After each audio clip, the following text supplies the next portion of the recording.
Hello friends and welcome. I am David Killinger from ARI Real Estate and I'm joined here by my friend and lender Chris Oxley. And today we're going to talk about FHA financing, but most importantly, down payment assistance. Down payment assistance. So without further ado, it's been a while since we've last recorded. In that meantime, you have since taken an FHA class, is that correct? Yeah, just to make it official. I've been in the lending business since 2001. So I've been originating FHA and VA loans for that amount of time. But the institution I work for decided to give us a refresher class. It's an official class that was hosted by the National Association of Mortgage Brokers. So it's all official, as I said. So we're all certified FHA lending specialists now, which just means that we've refreshed our knowledge and should be up to date with all the current trends where FHA loans are concerned. Excellent. So are there new loan limits? So FHA, the Federal Housing Administration, updates loan limits on an annual basis by county.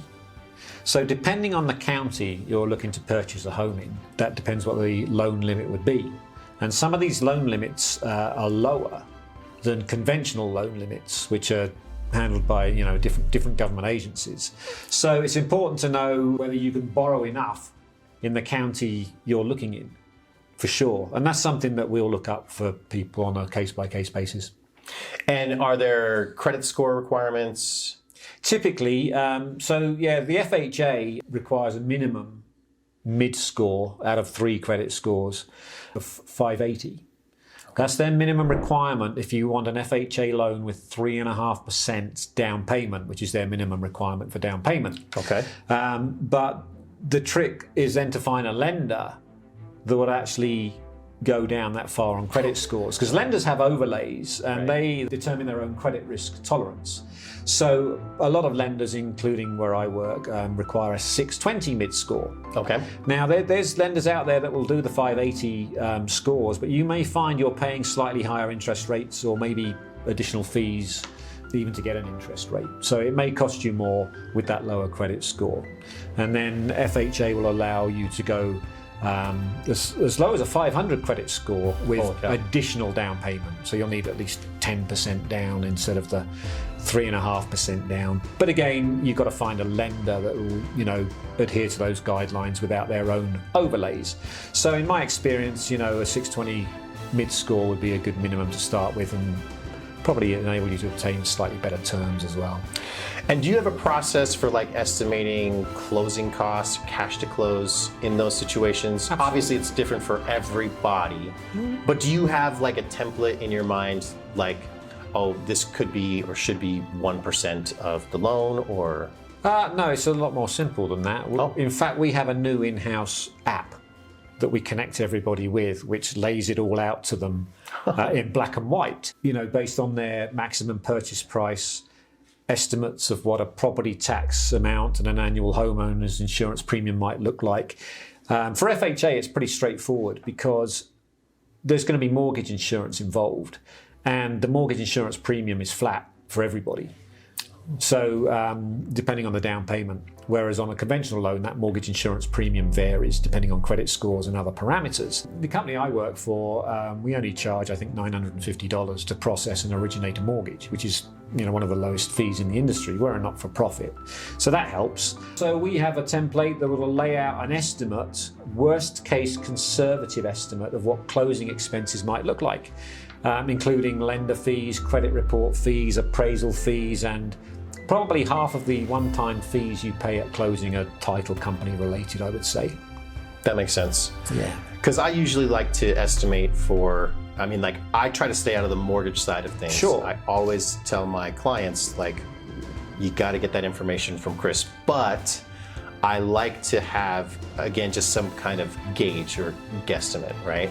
And so that's where I came up with that. 1.5% for closing costs and stuff like that. I would say about $3,000 is a good round number for one-time closing expenses on a loan, conventional or FHA. And are the fees lower then for FHA versus conventional versus VA versus? They're lower on VA because certain fees are ineligible. FHA has an upfront mortgage insurance premium. I'm not sure if you're aware. Yes. So as well as your monthly mortgage insurance, which is an annual premium divided by 12, you also pay 1.75% of your loan amount up front. Now, this is typically factored into your new loan. Okay. So you don't have to pay it out of pocket. I haven't come across anybody that's ever wanted to or been able to. So you finance the 1.75% upfront fee into the loan.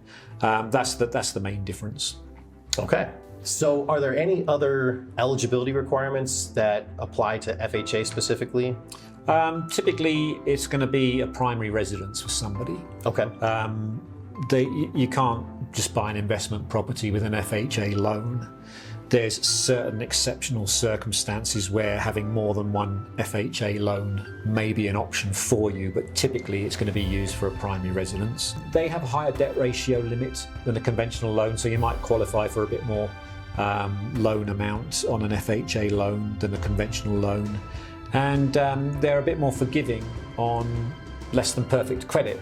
So if your credit history, I should say, is less than perfect due to some past issues, FHA is a lot more forgiving as well.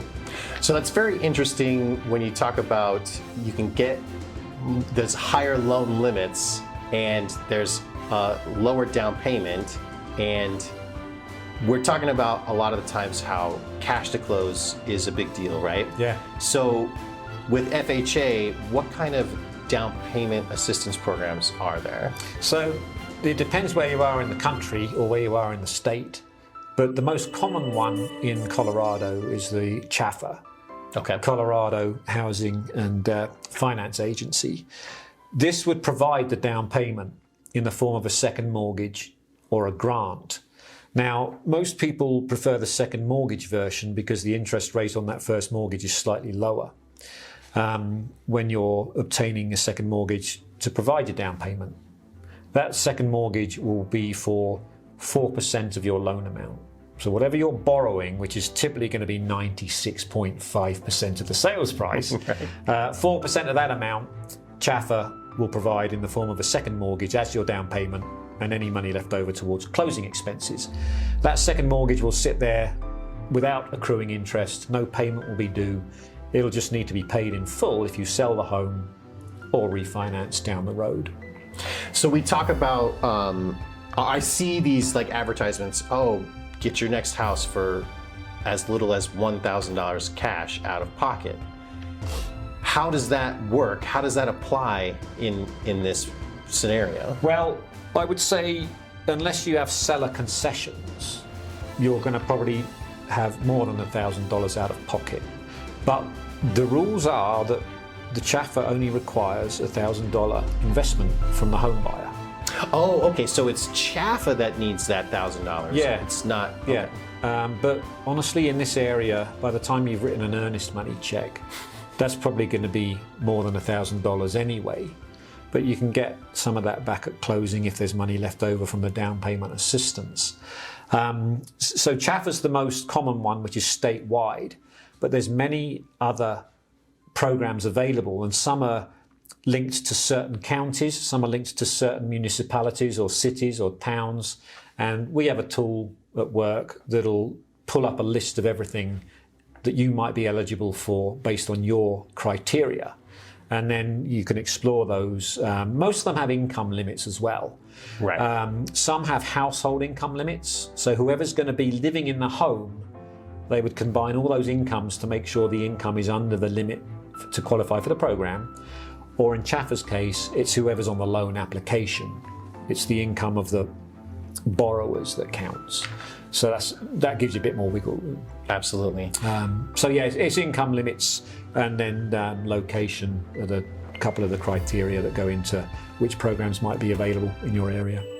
Okay, so explain another program, USDA down payment assistance. Yeah. What's the difference? Is that tied to CHFA? No, it's not. Well, USDA on its own is another government agency. Right. The US Department of Agriculture actually has a mortgage loan program, a very nice program that requires no down payment.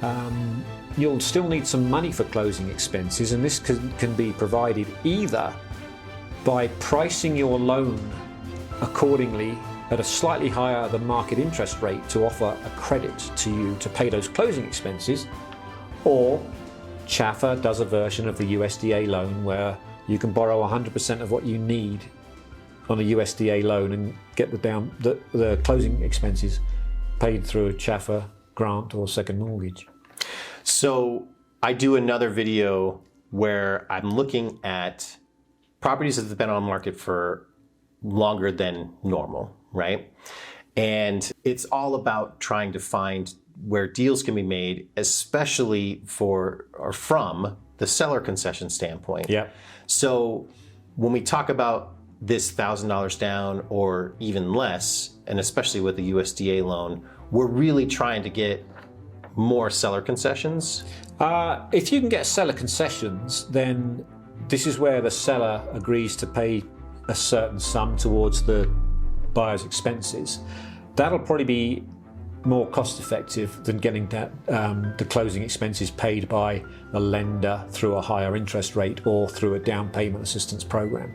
So seller concessions are always good if you can obtain them. And again, that's going to depend on the market and the location, whether you've got a motivated seller or whether you've got a multiple bid situation on a home. But that seller concessions we do a lot of as well, where sellers are contributing towards buyers' closing expenses, and that's useful to have if you can get it. Is there anything that you missed, you think? I would say we talked about USDA loans briefly. The one caveat for a USDA loan is that the property has to be in an eligible area, because USDA is a rural development loan and it's only available in certain more rural areas.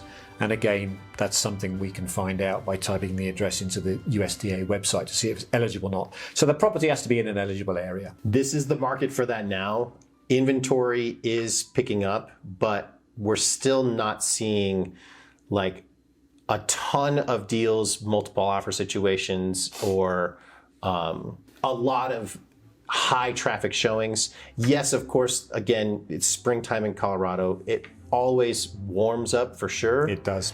But there are still deals to be had, and the inventory is still nowhere near balanced, but every single transaction is unique. It is. So that's where, I mean, our expertise and experience is what you need. And we'll look forward to speaking with you.